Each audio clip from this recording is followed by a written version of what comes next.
Now that I've created most of the details for my self-portrait, I want to add the final touches or the finishing touches of it by adding highlights and shadows. Highlights being the lightest part of the picture where light is hitting, and shadows being where there is no light in the shadows here. Now my self-portrait is a little difficult because there is not a lot of shadows and highlights in it. I was facing a bright light, so I only have some highlights here and maybe one shadow near my hair. But in order to make the highlights or the lightest part of your figure, you look at where you notice very light pieces. If you notice right here, the light is very bright, so that's a highlight. I drew out that shape.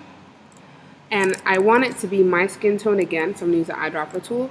But this time, instead of adding black, I want to take away. But do you notice there's no black here for me to take away? So I might have to finagle with other colors.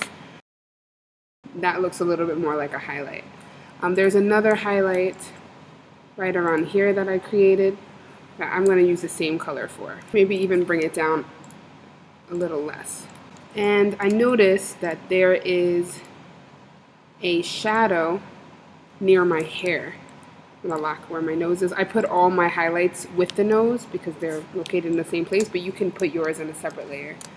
There's a little bit of a shadow here, so I've drawn that out. And for a shadow, instead of having it lighter than you, you want it slightly darker than you. So I'm going to take the color of my skin, and this time I'm going to add a little bit of black. So it just creates a really natural tone shadow. A better example of shadows is in Mr. Tron's picture. If you notice, I hit Command Y, he has quite a bit of shadows near his face, right next to his hair, where his hair recedes in his ear here. Because he's wearing glasses, he has a shadow that goes around his eyes. So I'm going to add some to this so you can see where it belongs. Now you'll notice I've added quite a bit of detail to the self-portrait.